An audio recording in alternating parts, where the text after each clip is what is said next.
이 냄새는 분명 피야. 정우성은 손에 쥔 편지를 떨어뜨렸다. 하얀 봉투가 바람에 날려 청담동 골목 아스팔트 위를 구르고 있었지만 그의 눈은 이미 다른 곳에 고정되어 있었다. 대문 앞 79세의 이화진 여사가 비틀거리며 걸어 나오고 있었다. 하얀 바지에는 선명한 붉은 얼룩이 번져 있었고 그녀의 눈은 초점을 잃은 채 허공을 응시하고 있었다. 우성의 심장이 빠르게 뛰기 시작했다. 어르신. 그가 달려가려는 순간 저택 안쪽에서 이상한 냄새가 코를 찔렀다. 썩은 음식과 소독약 그리고 그 무언가가 뒤섞인 냄새. 10년간 배달을 하면서 수없이 맡아본 냄새들이었지만 이건 달랐다. 본능이 경고했다. 우성은 떨리는 손으로 휴대전화를 꺼냈다. 119입니다. 청담동 104번지입니다. 피냄새가 나고 어르신이 쓰러질 것 같습니다. 신고자분, 그 지역은 개인 경비가 많은데요. 정확한 상황을 말씀해 주시겠어요? 혹시 허위 신고는 아니시죠? 수화기 너머의 냉정한 목소리가 우성의 귓가를 때렸다. 그는 다시 이화진을 바라봤다. 여사는 이제 대문 기둥을 붙잡고 간신히 서 있었다. 입술은 파랗게 질려 있었고 숨소리가 거칠게 들렸다. 허위 신고가 아닙니다. 지금 당장 오세요. 통화를 끊고 우성은 이화진에게 다가갔다. 그녀의 손목을 잡았다. 차갑고 축축했다. 맥박이 불규칙하게 뛰고 있었다. 어르신 괜찮으세요? 구급차가 곧 옵니다. 이화진은 고개를 천천히 돌려 우성을 바라봤다. 그녀의 눈동자 속에는 공포와 체념이 동시에 담겨 있었다. 배달 왔구나. 네, 편지 배달 왔습니다. 지금은 움직이지 마세요. 편지는 이제 필요 없어. 그녀의 목소리는 바람에 흩어질 듯 가늘었다. 우성은 주변을 둘러봤다. 고급 주택들이 늘어선 거리는 고요했다. 몇몇 집의 커튼이 살짝 흔들렸다. 누군가 지켜보고 있었다. 하지만 아무도 나오지 않았다. 17분이 흘렀다. 구급차는 오지 않았다. 우성은 더 이상 기다릴 수 없었다. 그는 반쯤 열린 대문을 밀고 저택 안으로 들어갔다. 거실에는 피 묻은 거즈가 바닥에 흩어져 있었고 탁자 위에는 미개봉 약봉투들이 쌓여 있었다. 의자 하나가 쓰러져 있었고 그 옆에는 말라붙은 붉은 얼룩이 있었다. 이건 우성의 손이 부들부들 떨렸다. 그의 머릿속에 어머니의 목소리가 스쳤다. 우성아, 그 사람들은 병을 치료하지 않아. 돈을 관리하지. 20년 전 어머니 정순애는 요양병원에서 노인 방치 사건을 고발했다가 해고당했다. 당시 우성은 아무것도 할 수 없었다. 그저 어머니가 눈물 흘리는 모습을 지켜볼 수밖에 없었다. 하지만 이번은 달랐다. 우성은 거실 구석에서 서류 뭉치를 발견했다. 급히 찢긴 종이들 사이로 익숙한 이름이 보였다. 박재윤 강남 요양의료원. 그 순간 밖에서 사이렌 소리가 들렸다. 구급차가 도착한 것이다. 우성은 서류를 주머니에 넣고 밖으로 나갔다. 구급대원들이 이화진을 들것에 실었다. 우성은 그녀의 손을 꽉 잡았다. 어르신 괜찮아지실 겁니다. 이화진은 희미하게 고개를 끄덕였다. 그리고 작은 목소리로 속삭였다. 고마워. 구급차가 떠나고 우성은 혼자 남았다. 그는 주머니 속 서류를 만지작거렸다. 그의 눈빛이 변했다. 이건 단순한 사고가 아니었다. 이건 시작이었다. 그날 밤 우성은 잠을 이룰 수 없었다. 작은 원룸의 책상 앞에 앉아 주머니에서 꺼낸 서류를 펼쳤다. 형광등 불빛 아래 드러난 글씨들이 눈에 들어왔다. 즉시 재진 필요. 상속 문서 확인 중. 박재윤. 메모는 급하게 휘갈겨 쓴 것처럼 보였다. 하지만 이상했다. 즉시 재진 필요라고 적혀 있는데 왜 이화진은 방치되어 있었을까? 왜 약봉투들은 개봉조차 되지 않았을까? 우성은 휴대전화를 켰다. 12년간 배달하며 찍어둔 사진들을 뒤지기 시작했다. 의심스러운 의료 서류, 법률 문서, 상속 관련 우편물들. 습관처럼 기록해둔 것들이었다. 그는 멈췄다. 박재윤 이 이름이 또 나왔어. 3개월 전 다른 청담동 주택에 배달했던 의료 서류에도 같은 이름이 있었다. 6개월 전에도, 9개월 전에도 패턴이 보이기 시작했다. 부유한 노인 박재윤 담당 연락 끊김 사망 소식. 이건 우성의 등줄기로 식은땀이 흘렀다. 그는 어머니의 방문을 두드렸다. 엄마 아직 안 주무셨죠? 들어와라. 정순애는 침대에 앉아 책을 읽고 있었다. 우성이 서류를 내밀자 그녀의 표정이 굳어졌다. 이거 어디서 났니? 오늘 구조한 할머니 집에서요. 엄마, 이거 20년 전 그때랑 똑같은 거 아니에요? 정순애는 서류를 천천히 읽었다. 그녀의 손이 떨리기 시작했다. 우성아, 이건 고의야. 이건 방치가 아니라 의도된 거야. 어떻게 아세요? 상속 문서 확인이라는 말. 환자를 치료하는 의사가 왜 상속을 확인해? 그리고 즉시 재진이라고 써놓고 약은 왜 안 줬겠어? 우성은 어머니의 눈을 똑바로 바라봤다. 엄마는 그때 고발했다가 해고당하셨잖아요. 맞아. 이번엔 제가 합니다. 정순애는 아들의 어깨를 잡았다. 우성아, 그 사람들은 권력이 있어. 변호사도 있고 돈도 있어. 너 혼자서는. 혼자 아닙니다. 우성은 휴대전화를 들었다. 증거가 있으니까요. 다음 날 새벽 5시. 우성은 평소처럼 배달 가방을 메고 집을 나섰다. 하지만 오늘은 달랐다. 그는 청담동으로 가는 길에 한 곳을 먼저 들렀다. 강남 요양의료원. 3층짜리 하얀 건물. 깨끗하고 세련된 외관. 입구에는 최고급 의료 서비스라는 문구가 새겨져 있었다. 우성은 건물을 사진으로 찍었다. 그리고 입구 옆 안내판을 확인했다. 원장 박재윤. 내과 전문의. 그 순간 휴대전화가 울렸다.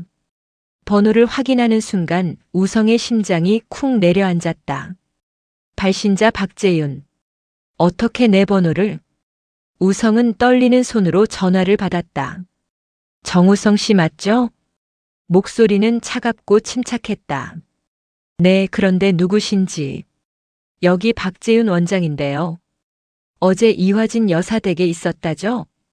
우성은 숨을 멈췄다. 어떻게 자신이 거기 있었다는 걸 아는 걸까? 예. 응급 환자라서 119에 신고했습니다. 그래요. 수고하셨습니다. 그런데 말이죠, 정씨. 박재윤의 목소리가 낮아졌다. 괜히 들쑤시지 마세요. 이화진 여사는 원래 치매가 있는 환자고 그런 상태가 자주 있었어요. 의학적으로는 문제 없습니다. 하지만 집안은. 그리고요, 정씨. 박재윤이 말을 끊었다. 당신 같은 배달원이 의학을 논하면 곤란하죠.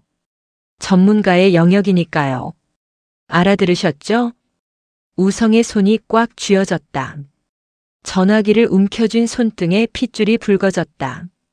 원장님. 네. 의학이 아니라 인간의 생명을 이야기하는 겁니다. 뭐라고요? 저는 제가 본 걸 말할 겁니다. 그게 배달원이든 뭐든. 침묵이 흘렀다. 그리고 박재윤의 목소리가 차갑게 돌아왔다. 후회하실 겁니다. 뚝. 통화가 끊겼다. 우성은 휴대전화를 내려다봤다. 화면에는 녹음 앱이 작동 중이었다. 당신 같은 배달원이 의학을 논하면 곤란하죠. 그 한마디가 선명하게 녹음되어 있었다. 우성은 미소를 지었다. 하지만 그의 눈빛은 차가웠다. 후회는 당신이 하실 겁니다, 원장님. 그는 가방을 다시 메고 배달을 시작했다. 하지만 그의 머릿속에는 한 사람의 이름이 떠올랐다. 김민주, 사회고발 전문기자. 오늘 저녁 그녀에게 연락할 것이었다. 그날 저녁 우성은 어머니와 마주 앉아 저녁을 먹고 있었다. 하지만 그의 손은 계속 떨렸다. 숟가락을 쥔 손에 힘이 들어가지 않았다. 우성아, 밥 먹어라. 정순애의 목소리가 들렸지만 우성의 귓가엔 박재윤의 말이 맴돌고 있었다. 후회하실 겁니다. 엄마. 우성이 숟가락을 내려놓았다. 엄마는 그때 왜 고발했어요? 해고당할 걸 알면서도. 정순애는 잠시 멈칫했다. 그녀는 천천히 숟가락을 내려놓고 아들을 바라봤다. 우성아, 엄마가 그 병원에서 일할 때 할머니 한 분이 계셨어. 김순자 할머니. 자식이 넷이나 있었는데 아무도 면회를 안 왔어. 돈만 매달 입금되고. 할머니는 매일 창밖만 보셨지. 정순애의 눈가가 붉어졌다. 어느 날 할머니가 열이 39도까지 올랐어. 엄마가 원장한테 말했지. 병원에 옮겨야 합니다라고. 그런데 그 사람이 뭐라고 했는지 아니? 우성은 고개를 저었다. 가족들이 추가 비용 싫어해요. 해열제나 주세요. 그렇게 말했어. 그래서요? 할머니는 3일 후에 돌아가셨어. 폐렴이었어. 제때 치료받았으면 살 수 있었어. 정순애는 눈물을 닦았다. 엄마는 그걸 보건소에 신고했어. 그리고 다음 날 해고됐지. 원장은 근거 없는 명예훼손이라고 했고 보건소는 증거 불충분이라고 했어. 우성은 주먹을 쥐었다. 왜 아무도 안 믿어준 거예요? 우성아. 정순애가 아들의 손을 잡았다. 그 사람들은 병을 치료하지 않아. 돈을 관리하지. 환자가 오래 살면 돈이 계속 나가니까 적당히 방치하는 거야. 그러다 죽으면 자연사라고 하는 거고. 그럼 이화진 할머니도. 맞아. 똑같은 거야. 20년이 지났는데 아무것도 안 변했어. 우성은 어머니를 바라봤다. 그녀의 얼굴엔 깊은 주름이 패여 있었다. 20년간 품어온 죄책감과 후회가 그 주름 속에 새겨져 있었다. 엄마는 그때 혼자였잖아요. 응. 하지만 저는 달라요. 우성은 휴대전화를 꺼냈다. 저는 증거가 있고 녹음도 있어요. 그리고 그는 화면을 어머니에게 보여줬다. 이 사람이 있어요. 화면에는 기사 하나가 떠 있었다. 강남 성형외과 불법 마취 의혹, 기자 김민주 단독 보도로 적발. 정순애는 기사를 읽었다. 이 기자한테 연락할 거니? 네. 오늘 밤에. 우성아. 정순애는 아들의 손을 꽉 잡았다. 엄마는 실패했어. 그 할머니를 지키지 못했어. 20년 동안 그게 한이었어. 그녀의 목소리가 떨렸다. 하지만 너는 달라. 너는 아직 늦지 않았어. 이화진 할머니는 살아계셔. 엄마. 그러니까 끝까지 해라. 엄마가 못한 거 내가 해라. 우성은 고개를 끄덕였다. 눈가가 뜨거워졌다. 네, 엄마. 약속할게요. 밤 10시. 우성은 휴대전화를 들고 망설였다. 화면에는 김민주 기자의 번호가 떠 있었다. 진짜 믿어줄까? 나 같은 배달원 말을. 하지만 그는 다시 이화진의 얼굴을 떠올렸다. 피 묻은 바지, 초점 없는 눈동자, 그리고 작게 속삭였던 고마워라는 말. 우성은 통화 버튼을 눌렀다. 신호음이 3번 울렸다. 여보세요? 여자의 목소리가 들렸다. 차분하지만 날카로운 느낌이었다. 김민주 기자님이십니까? 네, 맞는데요. 누구시죠? 제 이름은 정우성입니다. 우편 배달원이고요. 배달원이요? 네. 기자님께 제보할 게 있습니다. 짧은 침묵이 흘렀다. 무슨 내용인데요? 우성은 숨을 깊이 들이마셨다. 청담동에서 노인들이 이상하게 죽어가고 있습니다. 그리고 저는 증거를 가지고 있습니다. 또 다른 침묵. 하지만 이번엔 달랐다. 전화 너머로 무언가 적는 소리가 들렸다. 어디서 만날 수 있나요? 김민주의 목소리가 달라져 있었다. 내일 아침 7시 강남역 3번 출구 앞 카페에서 뵙겠습니다. 알겠습니다. 정우성 씨, 증거 전부 가져오세요. 네. 통화가 끊겼다. 우성은 휴대전화를 내려놓고 창밖을 바라봤다. 서울의 밤은 여전히 밝았다. 수많은 불빛이 어둠을 밀어내고 있었다. 하지만 우성은 알고 있었다. 진짜 어둠은 불빛 뒤에 숨어 있다는 것을. 그는 책상 서랍을 열고 지난 12년간 찍어둔 사진들을 꺼냈다. 의료 서류, 상속문서, 법률 우편물. 100장이 넘는 사진들. 이제 시작이야. 우성은 사진을 하나하나 확인하기 시작했다. 밤은 깊어갔지만 그의 방 불은 꺼지지 않았다. 옆방에서 정순애는 벽에 귀를 기댄 채 아들의 움직임을 듣고 있었다. 우성아, 조심해라. 그녀는 작게 기도했다. 20년 전 자신이 무너졌던 그 싸움을 아들이 이어가고 있었다. 이번엔 달라야 했다. 이번엔 이겨야 했다. 다음 날 아침 7시. 강남역 3번 출구 앞 카페. 우성은 구석 자리에 앉아 있었다. 테이블 위에는 두툼한 파일 봉투가 놓여 있었다. 그의 손은 계속 봉투를 만지작거렸다. 정말 믿어줄까? 문이 열리는 소리가 들렸다. 검은 코트를 입은 여자가 들어왔다. 30대 중반쯤으로 보였다. 날카로운 눈매와 단정한 머리. 그녀는 주변을 한번 둘러본 뒤 우성을 향해 걸어왔다. 정우성 씨? 네, 김민주 기자님이시죠? 맞습니다. 김민주는 맞은편에 앉았다. 그녀는 가방에서 노트와 녹음기를 꺼냈다. 녹음해도 될까요? 네, 괜찮습니다. 빨간 불이 켜졌다. 그럼 처음부터 말씀해 주세요. 정확하게. 우성은 숨을 고르고 이틀 전 일을 이야기하기 시작했다. 이화진의 피 묻은 바지, 저택 안에 방치된 흔적, 119의 냉담한 반응, 그리고 박재윤의 협박 전화까지. 김민주는 한마디도 놓치지 않고 받아 적었다. 녹음은 가지고 계시죠? 네. 우성은 휴대전화를 꺼내 재생했다. 당신 같은 배달원이 의학을 논하면 곤란하죠. 박재윤의 목소리가 카페 안에 울려 퍼졌다. 김민주의 눈빛이 날카로워졌다. 이거 결정타네요. 그리고 이것도 있습니다. 우성은 파일 봉투를 밀었다. 김민주가 열어보자 수십 장의 사진이 쏟아졌다. 이건 제가 12년간 배달하면서 찍어둔 겁니다. 의심스러운 의료 서류들이요. 김민주는 사진을 하나씩 펼쳐보기 시작했다. 그녀의 표정이 점점 굳어졌다. 여기 전부 박재윤 이름이 있네요. 네. 그리고 패턴이 있습니다. 우성은 자신이 정리한 메모를 꺼냈다. 부유한 노인이 박재윤 원장의 환자가 됩니다. 그리고 6개월 이내에 사망해요. 사망 직전에는 상속 관련 서류가 움직이고요.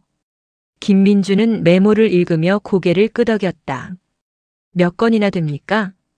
제가 확인한 것만 7건입니다. 하지만 더 있을 겁니다. 7건. 김민주는 휴대전화를 꺼냈다. 잠깐만요. 확인할 게 있어요. 그녀는 빠르게 검색하기 시작했다. 그리고 화면을 우성에게 보여줬다. 이거 보세요. 화면에는 뉴스 기사가 떠 있었다.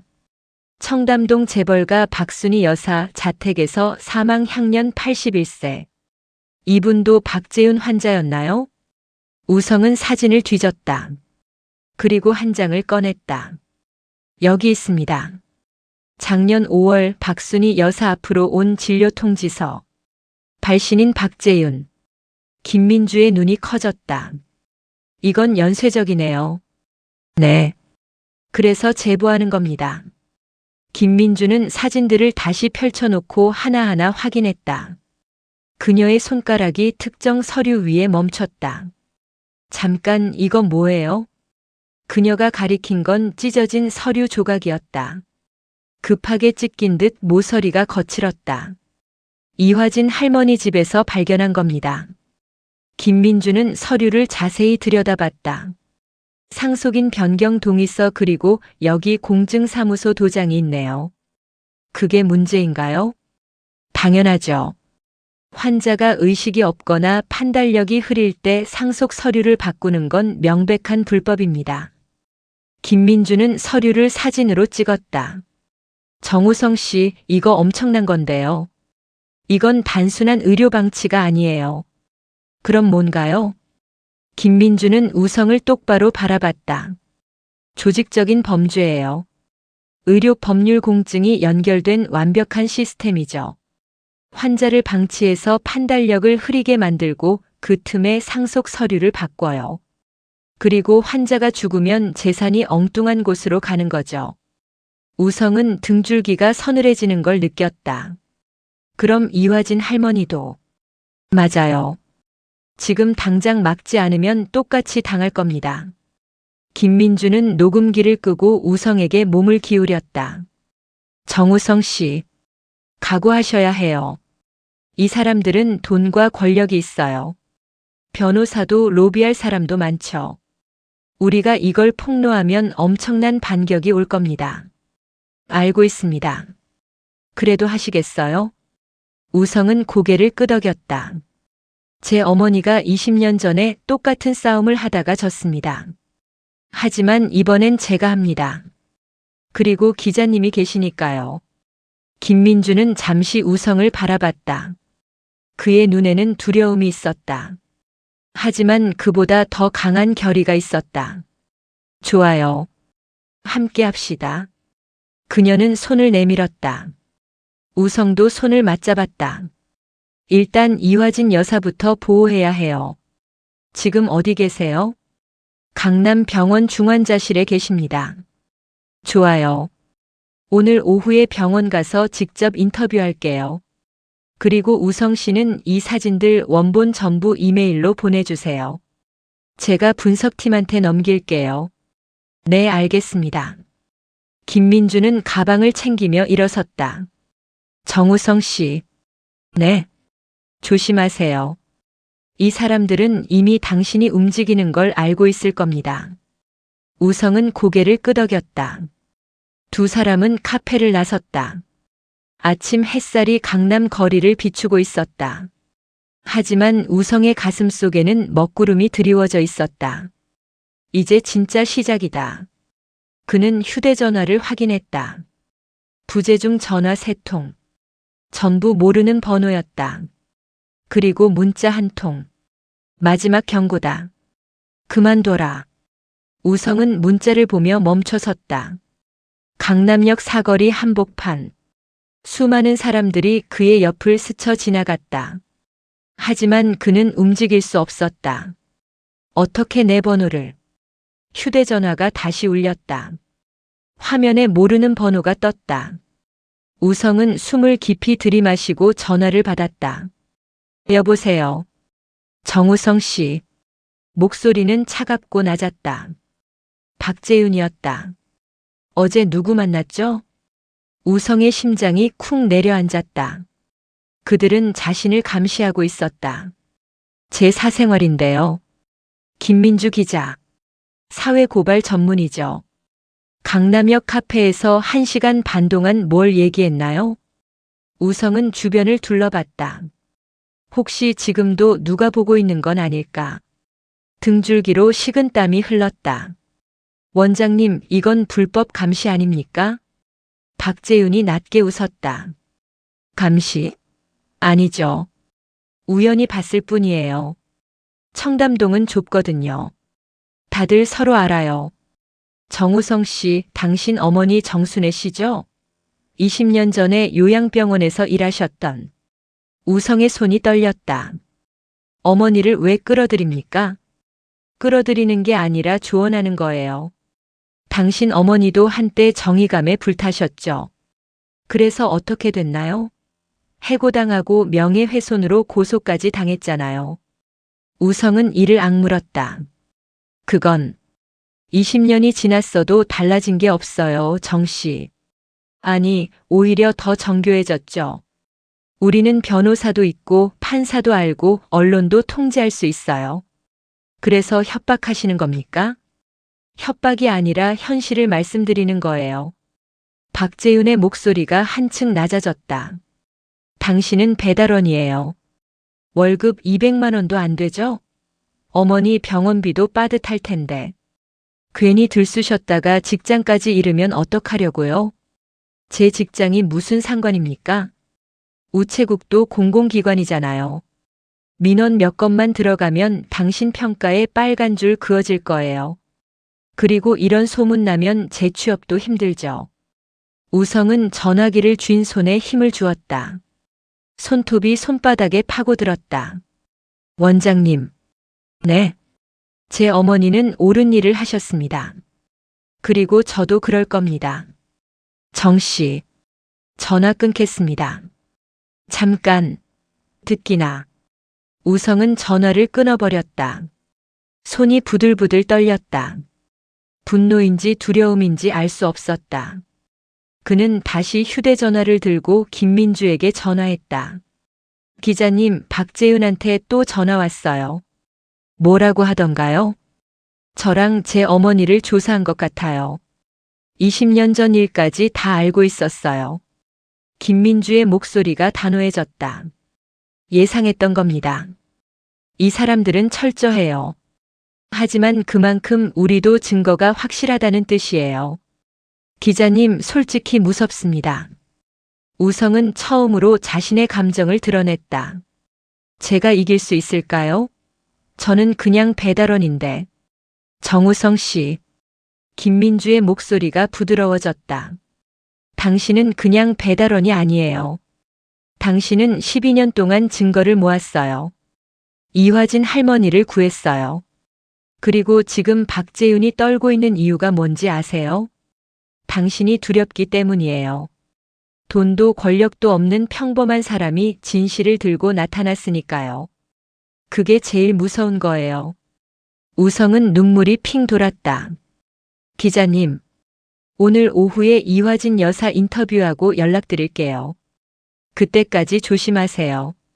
그리고 녹음기 항상 켜두세요. 네, 알겠습니다. 통화를 끊고 우성은 하늘을 올려다봤다. 파란 하늘에 구름이 천천히 흘러가고 있었다. 할 수 있어. 엄마가 못 끝낸 일 내가 끝낼 수 있어. 그는 다시 배달 가방을 메고 걷기 시작했다. 그날 오후 3시. 강남 병원 중환자실 앞. 김민주는 간호사에게 면회 허락을 받고 안으로 들어갔다. 이화진은 침대에 누워 링거를 맞고 있었다. 얼굴에는 생기가 돌아와 있었다. 이화진 여사님? 이화진이 고개를 돌렸다. 누구세요? KBS 기자 김민주입니다. 여사님께 여쭤볼 게 있어서 왔습니다. 기자? 이화진의 눈에 경계심이 스쳤다. 저는 박 원장 편이 아닙니다. 오히려 그 반대예요. 김민주는 의자를 당겨 앉으며 부드럽게 말했다. 여사님을 구한 배달원 정우성 씨 기억하세요? 이화진의 눈이 반짝였다. 그 젊은 친구 기억해요. 내 손 잡아줬어요. 네. 그 친구가 저한테 제보했어요. 여사님이 방치당하고 계셨다고요. 이화진은 천천히 고개를 끄덕였다. 맞아요. 박 원장은 날 돌본 게 아니었어요. 어떤 일이 있었는지 말씀해 주실 수 있나요? 이화진은 잠시 망설이다 입을 열었다. 6개월 전부터였어요. 박 원장이 건강검진 한다며 집에 자주 왔어요. 그런데 검진보다는 서류 얘기를 더 많이 했어요. 무슨 서류요? 상속 서류요. 제 자식들은 다 외국에 있어요. 연락도 잘 안 하고. 그래서 박 원장이 재단에 기부하는 게 어떠냐고 했어요. 세금도 아끼고 좋은 일도 하고. 김민주는 받아 적으며 물었다. 그래서 동의하셨나요? 아니요. 거절했어요. 그런데 그 뒤로 이상했어요. 어떡해요? 약이 안 왔어요. 혈압약, 당뇨약 다 떨어졌는데 안 보내주더라고요. 전화해도 곧 보내드린다고만 하고. 이화진의 목소리가 떨렸다. 그러다 어느 날 쓰러졌어요. 정신을 잃었다 깨었다 반복했어요. 그때 박 원장이 와서 서류에 도장 찍으라고 했어요. 김민주의 손이 멈췄다. 의식이 흐릿한 상태에서요. 내 잘 기억은 안 나요. 그냥 시키는 대로 했어요. 머리가 안 돌아갔으니까. 그 서류가 뭐였는지 아세요? 몰라요. 그냥 도장만 찍었어요. 이화진이 눈물을 흘렸다. 제가 바보였어요. 제 재산을 지키지 못했어요. 김민주는 이화진의 손을 잡았다. 여사님, 아직 늦지 않았어요. 제가 도와드릴게요. 정말 도와주실 수 있나요? 네. 약속드립니다. 김민주는 녹음기를 끄고 병실을 나섰다. 복도에서 휴대전화를 꺼내 우성에게 전화했다. 정우성 씨 확인했어요. 이화진 여사 증언 확보했습니다. 이제 움직일게요. 어떻게 하실 건가요? 내일 저녁 9시 뉴스 특집으로 나갑니다. 준비하세요. 네. 김민주는 전화를 끊고 멀리 창밖을 바라봤다. 청담동의 고층 빌딩들이 석양빛에 반짝이고 있었다.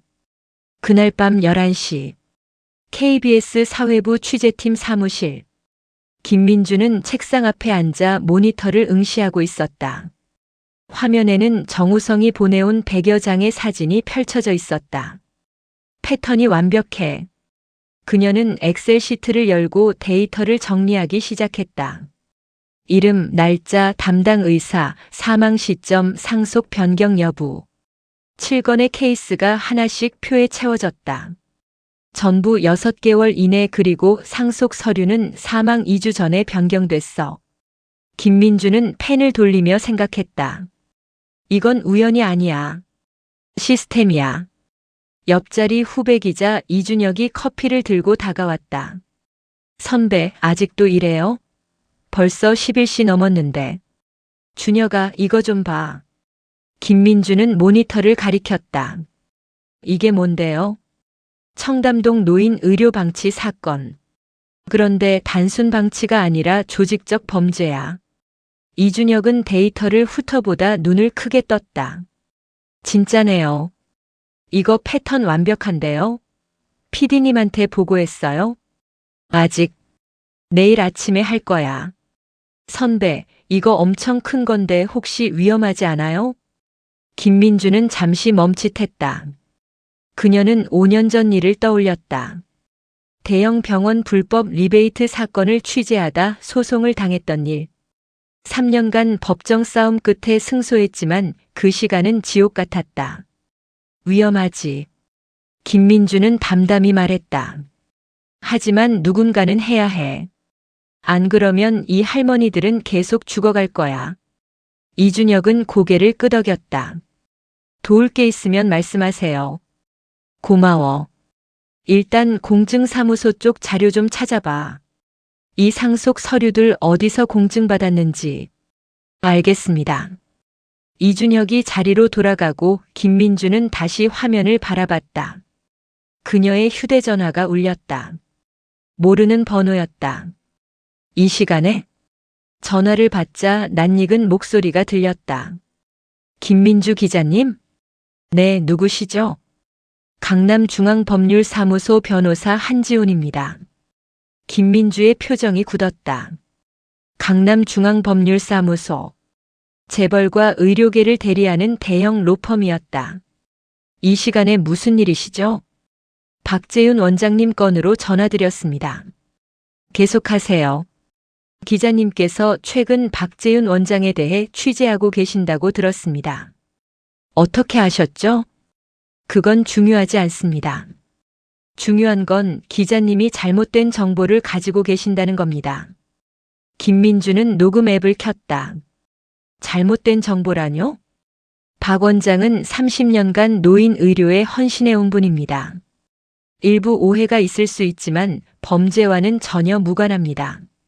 오해요? 7명의 환자가 6개월 이내에 사망했는데요. 한지훈의 목소리가 차갑게 변했다. 기자님, 노인 환자는 언제든 사망할 수 있습니다. 그걸 의료과실이라고 우기시면 곤란합니다. 의료과실이 아니라 의도적 방치입니다. 그리고 상속 조작까지요. 증거가 있습니까? 있습니다. 짧은 침묵이 흘렀다. 기자님, 한지훈의 목소리가 한층 낮아졌다. 보도 나가시면 법적 책임 지셔야 합니다. 명예훼손, 업무방해 최소 3억은 각오하셔야죠. 협박이신가요? 협박이 아니라 조언입니다. 기자님도 아시잖아요. 법정 싸움이 얼마나 힘든지. 김민주는 5년 전의 기억이 떠올랐다. 끝없는 재판, 변호사 비용, 정신적 고통. 하지만 그녀는 흔들리지 않았다. 변호사님. 네. 저는 5년 전에도 이겼습니다. 이번에도 이길 겁니다. 기자님. 그리고 이 통화 녹음하고 있습니다. 언론인 협박으로 고발할 수 있으니 조심하세요. 김민주는 전화를 끊어버렸다. 손이 떨렸다. 하지만 그녀는 웃었다. 시작도 안 했는데 벌써 변호사가 나오다니. 제대로 찔렀구나. 그녀는 PD에게 문자를 보냈다. 내일 아침 9시 미팅 가능하신가요? 급한 특집 건입니다. 답장은 금방 왔다. 이응키읔. 자료 준비해와. 김민주는 자리에서 일어나 창밖을 바라봤다. 서울의 밤은 여전히 밝았다. 불 꺼지지 않는 도시. 하지만 그 불빛 아래 수많은 비밀이 숨어 있었다. 이번엔 끝까지 간다. 그녀는 가방을 챙기고 사무실을 나섰다. 같은 시각. 정우성의 집. 우성은 침대에 누워 있었지만 잠이 오지 않았다. 천장을 멍하니 바라보며 오늘 하루를 되짚었다. 박재윤의 협박. 김민주의 격려. 이화진의 눈물. 내일이면 방송이 나간다. 그 순간 문자 알림이 울렸다. 우성아, 자니? 엄마야. 우성은 방문을 열고 어머니 방으로 갔다. 정순애는 침대에 앉아 있었다. 엄마, 왜 안 주무세요? 너 걱정돼서. 오늘 무슨 일 있었니? 우성은 어머니 옆에 앉았다. 박재윤한테 또 전화 왔어요. 협박하더라고요. 정순애의 얼굴이 굳었다. 우성아. 괜찮아요, 엄마. 김민주 기자님이 내일 방송 낸대요. 정말? 네. 드디어 세상에 알려지는 거예요. 정순애는 아들의 손을 꽉 잡았다. 우성아, 너 혼자 너무 무리하는 거 아니니? 아니에요. 기자님이 계시고 증거도 있어요. 그리고 우성은 어머니를 바라봤다. 엄마가 계시잖아요. 정순애의 눈에 눈물이 고였다. 우성아, 엄마는 20년 전에 널 지켜주지 못했어. 내가 학교에서 놀림당하는 것도 힘들어하는 것도 다 봤어. 엄마. 하지만 이번엔 달라. 엄마가 너 지킬 거야. 무슨 일이 있어도. 우성은 어머니를 꽉 안았다. 고마워요, 엄마. 두 사람은 한참 동안 아무 말 없이 앉아 있었다.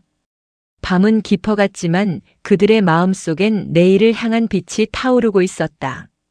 다음 날 아침 9시. KBS 사회부 회의실. 김민주는 프로젝터 앞에 섰다. 회의실에는 PD와 데스크, 그리고 법률 자문 변호사까지 모여 있었다. 시작하겠습니다. 화면에 첫 번째 슬라이드가 떴다. 청담동 노인 연쇄 의료 방치 사건 -7명의 목숨, 하나의 패턴. 김민주는 레이저 포인터로 화면을 가리키며 말을 이었다. 이 7명의 노인 환자는 모두 강남 요양의료원 박재윤 원장의 환자였습니다. 공통점은 3가지입니다. 화면이 넘어갔다. 첫째, 모두 부유층입니다. 재산 규모 최소 50억 이상. 둘째, 가족과 연락이 단절된 독거노인입니다. 셋째, 박재윤 담당 후 6개월 이내 사망했습니다. PD가 손을 들었다. 6개월이라는 기간이 우연일 수도 있지 않나요? 노인 환자니까. 그럴 수도 있습니다. 하지만 이걸 보시죠. 다음 슬라이드에는 상속 서류 사본이 떠올랐다. 7명 모두 사망 2주 전에 상속 서류가 변경됐습니다. 원래 상속인에서 의료복지재단으로 바뀌었죠. 데스크가 몸을 앞으로 기울였다. 의료복지재단? 그게 뭐죠? 박재윤이 이사장으로 있는 재단입니다. 회의실이 술렁였다. 김민주는 다음 화면을 넘겼다. 더 중요한 건 이겁니다. 공증사무소가 전부 같아요. 정림공증사무소. 그리고 공증인은 최태수 변호사. 법률 자문 변호사가 고개를 끄덕였다. 최태수 그 사람 유명하죠. 재벌가 상속 전문입니다. 맞습니다. 그리고 이 최태수 변호사와 박재윤은 대학 동기입니다. PD가 휘파람을 불었다. 완벽한 커넥션이네요. 네. 박재윤이 환자를 방치해 판단력을 흐리게 만들고 그 틈에 최태수가 상속 서류를 바꿉니다. 그리고 환자가 사망하면 재산은 재단으로 넘어가죠. 데스크가 팔짱을 끼며 물었다. 증인이 있나요? 이화진 여사 말고. 한 명 더 있습니다. 김민주는 노트를 펼쳤다. 작년에 돌아가신 박순희 여사의 조카 박민석 씨. 이모의 재산이 갑자기 재단으로 넘어간 걸 의심하고 있었습니다. 어제 통화했는데 인터뷰 동의했어요. PD가 고개를 끄덕였다. 좋아요. 그럼 구성은? 1부는 이화진 여사 사례로 시작합니다. 배달원 정우성 씨 인터뷰도 넣고요. 2부는 패턴 분석과 박민석 씨 증언. 3부는 박재윤과 최태수의 관계 그리고 재단 구조까지. 박재윤 측 반론은 어제 로펌에서 연락 왔습니다. 협박조였어요. 녹음 확보했습니다. 법률 자문 변호사가 끼어들었다. 김 기자님, 이거 방송 나가면 엄청난 소송 올 겁니다. 준비되셨어요? 김민주는 그를 똑바로 바라봤다. 5년 전에도 이겼습니다. 이번에도 이길 겁니다. 데스크가 웃었다. 역시 김민주답네. 좋아요, 가시죠. 오늘 저녁 9시 뉴스 특집으로 편성합니다. 같은 시각. 청담동 박재윤의 병원. 박재윤은 사무실에서 변호사 한지훈과 마주 앉아 있었다. 한 변호사 막을 수 있나? 어렵습니다. 김민주는 5년 전에도 대형 병원 상대로 이긴 사람입니다. 증거가 확실하면 막을 수 없어요. 박재윤은 책상을 쾅 쳤다. 그럼 어쩌라는 거야? 일단 최태수 쪽 증거를 없애야 합니다. 공증 서류 원본 있죠? 재단 금고에 있어. 당장 옮기세요. 그리고 최 변호사한테 연락해서 입 맞추세요. 박재윤은 휴대전화를 들었다. 하지만 손이 떨려 제대로 눌러지지 않았다. 한 변호사 진짜 큰일 난 거 아니야? 한지훈은 냉정하게 말했다. 원장님, 이미 큰일 났습니다. 이제 최소한의 피해로 줄이는 게 목표예요. 오후 2시. 정우성은 김민주와 함께 박민석을 만나러 갔다. 강남의 한 카페. 50대 남성 박민석이 그들을 기다리고 있었다. 기자님이시죠? 네, 김민주입니다. 이쪽은 제보자 정우성 씨고요. 박민석은 우성을 보며 고개를 숙였다. 정말 감사합니다.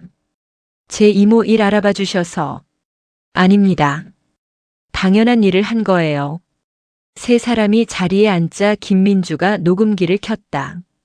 박순희 여사께서 돌아가시기 전 상황을 말씀해 주시겠어요? 박민석은 숨을 깊이 들이마셨다. 이모는 원래 건강하셨어요. 80대였지만 정정하셨죠. 그런데 박재윤 원장 만나고 나서 갑자기 안 좋아지셨어요. 어떡해요? 자꾸 약을 잘못 드신다고 하시더라고요. 약이 안 와, 전화가 안 돼 그러시고. 제가 병원에 전화하면 곧 보내드린다고만 하고 박민석의 목소리가 떨렸다. 그러다 어느 날 이모가 쓰러지셨대요. 박 원장이 연락해서 알았어요. 근데 이상한 게 병원에 안 옮기고 집에서 링거만 맞췄어요. 왜요? 집에서 편히 계시는 게 낫다고 했대요. 그리고 한 달 뒤에 돌아가셨어요. 상속은요? 장례 끝나고 알았어요. 전 재산이 의료복지재단으로 넘어갔더라고요. 이모가 유언으로 남겼다면서요. 박민석은 주먹을 쥐었다. 근데 말이 안 돼요. 이모는 저를 친아들처럼 여기셨어요. 제 이름 석자도 없이 전부 재단으로. 절대 그럴 분이 아니에요. 우성이 조심스럽게 물었다. 소송은 안 하셨나요? 했죠. 근데 졌어요. 공증 서류가 완벽했대요. 변호사도 뒤집기 힘들다고 하고. 박민석은 눈물을 닦았다. 그래서 포기했어요. 근데 어제 기자님 전화 받고 다시 희망이 생겼어요. 김민주는 그의 손을 잡았다. 오늘 저녁 방송 나갑니다. 박민석 씨 이야기도 함께요. 정말 감사합니다. 인터뷰를 마치고 카페를 나서는데 우성의 휴대전화가 울렸다. 모르는 번호. 하지만 우성은 받았다. 여보세요? 정우성 씨. 차갑고 낮은 목소리. 박재윤이었다. 마지막으로 말합니다. 오늘 방송 막으세요. 거절합니다. 후회할 겁니다. 그건 당신입니다, 원장님. 우성은 전화를 끊고 김민주를 바라봤다. 방송 꼭 내주세요. 약속합니다. 두 사람은 고개를 끄덕였다. 이제 몇 시간만 남았다. 진실이 세상에 나갈 시간이. 저녁 9시. KBS 뉴스 스튜디오. 앵커의 진중한 목소리가 전국에 울려 퍼졌다. 청담동 고급 주택가에서 충격적인 사건이 발견됐습니다. 부유한 노인 환자들이 조직적으로 의료 방치를 당하고 그들의 재산이 불법으로 빼돌려졌다는 의혹입니다. 김민주 기자가 단독 취재했습니다. 화면이 전환됐다. 청담동 고급 주택가. 그리고 피 묻은 바지를 입고 비틀거리던 이화진의 모습이 재현 영상으로 나왔다. 김민주의 내레이션이 흘렀다. 지난 3일 한 배달원의 신고로 79세 이화진 여사가 구조됐습니다. 그녀의 집 안에는 개봉되지 않은 약봉투들과 피 묻은 거즈가 방치돼 있었습니다. 화면에 정우성이 등장했다. 그의 얼굴은 모자이크 처리됐지만 목소리는 또렷했다. 처음엔 단순 사고인 줄 알았습니다. 하지만 집안을 보는 순간 이건 방치구나 느꼈습니다. 다음 장면. 병원 침대에 누운 이화진이 나왔다. 박 원장은 저를 돌본 게 아니었어요. 제 재산을 관리했어요. 그녀의 떨리는 목소리가 안방극장에 전해졌다. 약이 안 왔어요. 전화해도 곧 보낸다고만 했어요. 그러다 정신을 잃었는데 깨어나니 서류에 도장을 찍고 있더라고요. 화면이 다시 바뀌었다. 7명의 노인 환자 사진이 나란히 떴다. 취재 결과 이화진 여사를 포함해 최소 7명의 노인 환자가 같은 패턴으로 피해를 입었습니다. 모두 부유층 독거노인이었고 강남 요양의료원 박재윤 원장의 환자였습니다. 그래프가 등장했다. 환자 발생 시점, 상속 서류 변경 시점, 사망 시점이 정확히 표시돼 있었다. 7명 모두 박재윤 담당 후 6개월 이내 사망했고 사망 2주 전 상속 서류가 의료복지재단으로 변경됐습니다. 다음 화면. 박민석이 등장했다. 제 이모는 저를 친아들처럼 여기셨어요. 그런데 유언장에 제 이름은 없고 전 재산이 재단으로. 말이 안 됩니다. 그의 눈에서 눈물이 흘렀다. 이모가 정말로 원한 게 맞나요? 아니면 누가 강요한 건가요? 화면이 어두워지더니 녹음 파일이 재생됐다. 당신 같은 배달원이 의학을 논하면 곤란하죠. 박재윤의 목소리였다. 자막이 떴다. 박재윤 원장이 제보자에게 한 말. 스튜디오로 돌아온 앵커가 엄숙하게 말했다. 박재윤 원장 측은 모든 의료 행위는 적법했고 상속은 환자의 자유의사라고 반박했습니다. 하지만 경찰은 오늘 오후 박재윤 원장과 정림공증사무소 최태수 변호사를 참고인 조사했습니다. 마지막 장면. 김민주가 카메라를 보며 말했다. 돈과 권력 앞에서 노인들의 생명이 짓밟히고 있습니다. 누군가의 할머니, 누군가의 어머니가 외롭게 죽어가고 있습니다. 이것이 대한민국의 현실입니다. 화면이 암전됐다. 그 순간 대한민국이 들썩였다. SNS는 순식간에 폭발했다. 청담동 의료비리 실화냐? 배달원이 세상을 바꿨다. 박재윤 구속해라. 댓글은 1만 개를 넘어섰고 포털 실시간 검색어 1위부터 10위까지 관련 키워드로 도배됐다. 강남 요양의료원. 박재윤은 TV를 끄고 주저앉았다. 손이 부들부들 떨렸다. 끝났어, 다 끝났어. 휴대전화가 쉴 새 없이 울렸다. 기자들, 지인들, 그리고 협력병원들. 한지훈 변호사가 급히 들어왔다. 원장님, 당장 출국하세요. 출국? 지금? 검찰이 내일 아침 압수수색 들어옵니다. 지금 안 나가면 구속됩니다. 박재윤은 고개를 저었다. 안 돼, 여권이 어디 있더라. 정신 차리세요. 한지훈이 소리쳤다. 하지만 박재윤은 이미 넋이 나가 있었다. 정우성의 집. 거실 TV 앞에서 우성과 정순애가 나란히 앉아 있었다. 방송이 끝나자 정순애는 아들을 꽉 안았다. 우성아, 해냈구나. 정말 해냈어. 그녀는 20년 만에 처음으로 마음 놓고 울었다. 엄마가 못 끝낸 일 내가 끝냈어. 우성도 눈물을 흘렸다. 아니에요, 엄마. 엄마가 시작한 거예요. 제가 끝낸 게 아니라 우리가 함께 끝낸 거예요. 두 사람은 한참 동안 껴안고 울었다. 그 순간 초인종이 울렸다. 우성이 문을 열자 김민주가 서 있었다. 그녀의 손에는 샴페인 한 병이 들려 있었다. 축하합니다, 정우성 씨. 기자님, 들어가도 될까요? 당연하죠. 세 사람은 거실에 둘러앉았다. 김민주가 샴페인을 따르며 말했다. 지금 포털 실시간 검색어 1위부터 10위까지 전부 이 사건이에요. 청와대 국민청원도 10만 명 넘었고요. 정순애가 물었다. 그럼 박재윤은 어떻게 되나요? 내일 아침 검찰이 움직입니다. 병원, 재단, 공증사무소 전부 압수수색 들어가요. 우성이 잔을 들었다. 이화진 할머니는요? 오늘 오후에 통화했어요. 건강 많이 회복하셨대요. 그리고 정우성 씨한테 꼭 고맙다고 전해달라고 하셨어요.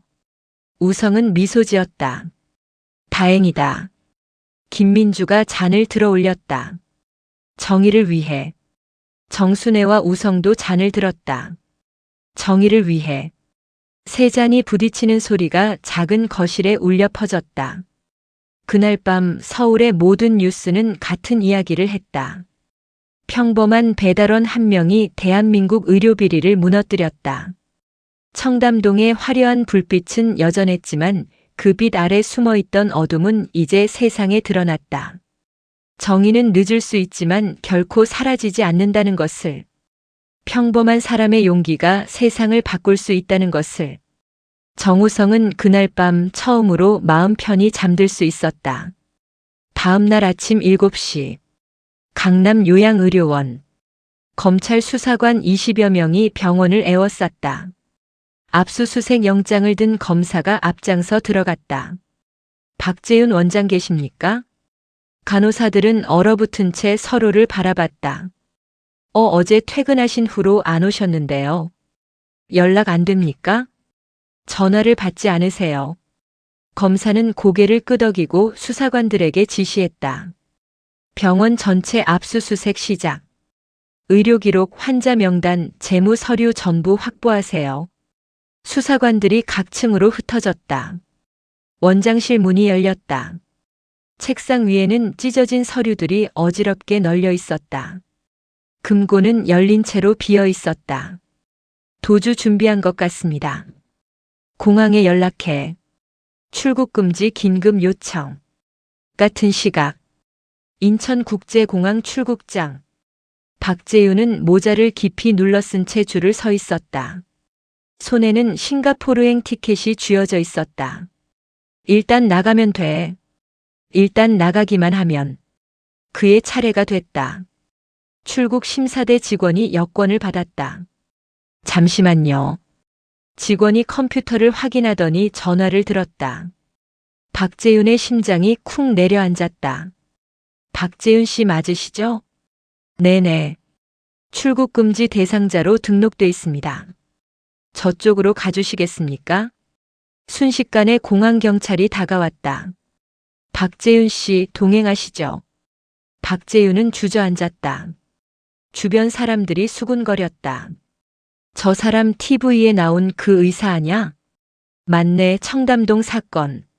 박재윤은 고개를 숙인 채 끌려갔다. 오후 2시. 서울중앙지검. 검찰은 긴급 브리핑을 열었다.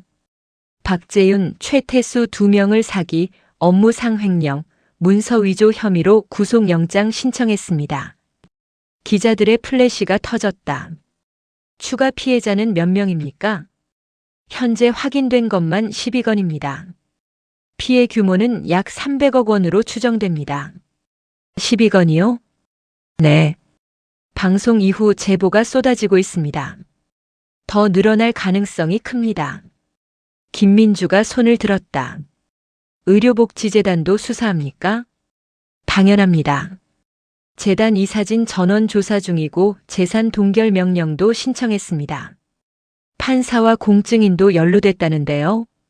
검사는 잠시 머뭇거리다 말했다. 5명의 판사 3명의 공증인이 조사 대상입니다. 법조계 전체를 뒤흔들 사건이 될 것 같습니다. 브리핑장이 술렁였다. 저녁 6시. 정우성의 집. 우성은 TV 앞에 앉아 뉴스를 보고 있었다. 박재윤 원장 구속 피해자 12명으로 늘어. 그의 휴대전화가 울렸다. 이화진이었다. 할머니. 우성 씨 뉴스 봤어요. 네, 할머니. 잘 됐죠? 고마워요. 정말 고마워요. 이화진의 목소리가 떨렸다. 우성 씨가 아니었으면 저도 그렇게 됐을 거예요. 아니에요, 할머니. 당연한 일 한 거예요. 우성 씨. 네. 제가 퇴원하면 꼭 한번 만나요. 제대로 감사 인사드리고 싶어요. 네, 할머니. 건강 잘 챙기세요. 통화를 끊고 우성은 창밖을 바라봤다. 해가 지고 있었다. 붉은 노을이 서울 하늘을 물들이고 있었다. 어머니가 옆에 앉았다. 우성아, 오늘 우체국에서 연락 왔더라. 네. 국장님이 격려해 주셨어요. 그리고 우성은 봉투를 꺼냈다. 서울시에서 표창장 준대요. 정순애는 봉투를 펼쳐 읽었다. 모범 공무원 표창. 정우성. 우성아. 엄마, 이거 엄마 거예요. 엄마가 20년 전에 받았어야 했던 거. 정순애는 아들을 꽉 안았다. 고마워, 우성아. 정말 고마워. 일주일 후. 서울시청 강당. 시장이 단상에 섰다. 청중석에는 기자들과 시민들이 가득 찼다. 오늘 저는 특별한 발표를 하겠습니다. 시장은 한 장의 문서를 들어 올렸다. 이화진법 제정 추진. 이 법은 모든 요양시설의 의료 기록을 분기별로 공개하도록 의무화합니다. 또한 독거노인의 상속 서류 변경 시 가족과 지자체에 통보하도록 합니다.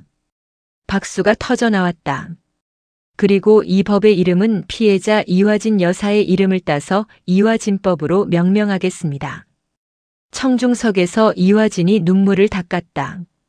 옆에는 정우성과 정순애가 앉아 있었다. 시장이 계속 말했다.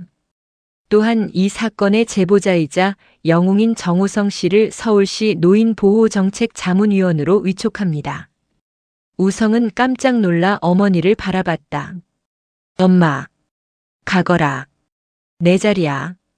우성은 단상으로 올라갔다. 시장이 위촉장을 건넸다. 서울시 노인보호정책자문위원 정우성. 우성은 마이크 앞에 섰다. 저는 그냥 편지를 배달했을 뿐입니다. 그의 목소리가 강당에 울려 퍼졌다. 하지만 때로는 진실도 배달될 수 있다는 걸 알았습니다. 그리고 평범한 사람도 세상을 바꿀 수 있다는 걸요. 우성은 청중석의 어머니를 바라봤다. 이 모든 건 제 어머니가 가르쳐 준 겁니다. 정의는 포기하지 말라고. 옳은 일은 끝까지 하라고. 정순애는 눈물을 흘리며 박수쳤다. 김민주도 기자석에서 박수를 보냈다. 그날 서울시청 강당은 박수로 가득 찼다. 평범한 배달원 정우성. 그는 더 이상 평범하지 않았다. 그는 진실을 배달한 영웅이었다. 6개월 후, 봄. 청담동 거리에 벚꽃이 흩날리고 있었다. 정우성은 여전히 배달 가방을 메고 골목을 걷고 있었다. 하지만 이제 사람들의 시선이 달랐다. 저기 정우성 씨다. 진짜? 청담동 영웅? 젊은 엄마가 아이의 손을 잡고 다가왔다. 저기요, 사진 한 장만 찍어도 될까요? 우성은 환하게 웃었다. 그럼요. 사진을 찍고 돌아서는 엄마가 말했다. 우리 아이한테 자주 얘기해요. 정우성 아저씨처럼 정의로운 사람이 되라고요. 우성의 가슴이 뭉클했다. 감사합니다. 오후 3시. 강남병원 로비. 우성은 이화진을 만나러 왔다. 그녀는 이제 완전히 회복해 지팡이도 없이 걸어 나왔다. 우성 씨, 할머니 정말 건강해 보이세요. 다 우성 씨 덕분이에요. 두 사람은 병원 옆 카페에 앉았다. 이화진은 가방에서 봉투를 꺼냈다. 우성 씨, 이거 받으세요. 이게 뭐예요? 장학금이에요. 제 이름으로 만든 이화진 정의 장학재단. 매년 정의로운 일을 한 젊은이들에게 장학금을 줄 거예요. 우성은 깜짝 놀랐다. 할머니. 그리고 첫 번째 장학생은 우성 씨 어머니예요. 어머니요? 네. 정순애 선생님. 20년 전에 정의를 외쳤던 분. 그분이야말로 진짜 영웅이에요. 우성은 눈물이 핑 돌았다. 할머니 정말 감사합니다. 아니에요. 제가 더 감사하죠. 우성 씨가 제 생명을 구했잖아요. 두 사람은 따뜻한 차를 마시며 오래 이야기를 나눴다. 저녁 7시. 정우성의 집. 우성이 문을 열고 들어서자 어머니가 주방에서 저녁을 준비하고 있었다. 엄마, 오늘 이화진 할머니 만났어요. 그래. 어떠시던? 완전히 건강해지셨어요. 그리고 이거 주시더라고요. 우성은 봉투를 내밀었다. 정순애가 열어보더니 눈이 커졌다. 이게 뭐니? 장학금이래요. 이화진 정의 장학재단 첫 번째 수상자가 엄마예요. 정순애는 손을 떨며 증서를 읽었다. 정순애 선생님. 20년 전 용기 있는 고발로 정의의 씨앗을 뿌린 분. 그녀는 주저앉아 울었다. 우성아, 엄마는 실패했는데. 아니에요, 엄마. 우성이 어머니를 일으켜 세웠다. 엄마는 이긴 거예요. 20년이 걸렸지만 결국 이긴 거예요. 우성아. 그리고 엄마가 없었으면 저도 없었어요. 엄마가 가르쳐 준 거예요. 정의는 포기하지 말라고. 두 사람은 한참 동안 껴안고 울었다. 그날 밤. KBS 뉴스 스튜디오. 6개월 후속 보도가 나갔다. 지난해 대한민국을 뒤흔든 청담동 의료비리 사건. 그 후속 보도입니다. 화면에 법정 장면이 나왔다. 박재윤 전 원장은 징역 15년을 선고받았습니다. 최태수 변호사는 징역 12년. 연루된 판사 3명은 파면됐습니다. 다음 장면. 국회 본회의장. 이화진법은 지난달 국회를 통과했습니다. 이제 전국 모든 요양시설은 의료 기록을 공개해야 하며 상속 서류 변경 시 반드시 가족에게 통보해야 합니다. 김민주가 등장했다. 한 사람의 용기가 법을 바꿨습니다. 한 명의 배달원이 12명의 할머니를 구했습니다. 그리고 앞으로 수많은 노인들이 이 법으로 보호받게 될 것입니다. 마지막 장면. 정우성이 배달 가방을 메고 거리를 걷는 모습. 정우성 씨는 여전히 배달원으로 일하고 있습니다. 하지만 이제 그는 서울시 노인보호정책자문위원으로도 활동하며 제2, 제3의 피해를 막기 위해 노력하고 있습니다. 화면 속 우성이 카메라를 보며 말했다. 저는 특별한 사람이 아닙니다. 그냥 눈앞의 잘못을 외면하지 않았을 뿐이에요. 누구나 할 수 있는 일입니다. 다음 날 아침. 정우성은 다시 배달 가방을 메고 길을 나섰다. 봄바람이 얼굴을 스쳤다. 벚꽃잎이 하늘을 날았다. 그의 손에는 오늘도 수십 통의 편지가 들려 있었다. 청구서, 광고지, 택배 통지서. 하지만 우성은 알고 있었다. 때로는 이 평범한 편지들 속에 누군가의 진실이, 누군가의 도움 요청이 숨어 있을 수 있다는 것을. 그리고 자신은 그것을 절대 놓치지 않을 것이라는 것을. 우성은 첫 번째 집 초인종을 눌렀다. 택배입니다. 문이 열렸다. 할머니 한 분이 나오셨다. 아이고 고마워요. 건강하세요 할머니. 할머니가 우성을 유심히 보더니 말했다. 젊은이 혹시 TV에 나온. 우성은 환하게 웃었다. 네 맞아요. 배달원 정우성입니다. 아이고 정말 고마워요. 덕분에 세상이 좀 나아졌어요. 아니에요. 당연한 일 한 거예요. 우성은 인사하고 다음 집으로 향했다. 햇살이 따뜻했다. 거리는 평화로웠다. 하지만 우성의 눈은 여전히 예리했다. 세상 어딘가에 또 다른 이화진이 있을지 모른다는 것을. 그리고 그때도 자신은 결코 외면하지 않을 것이라는 것을. 정우성. 평범한 배달원. 하지만 그는 편지만 배달하지 않았다. 그는 진실을 배달했고 정의를 배달했고 희망을 배달했다. 그리고 오늘도 그는 길 위에 있다.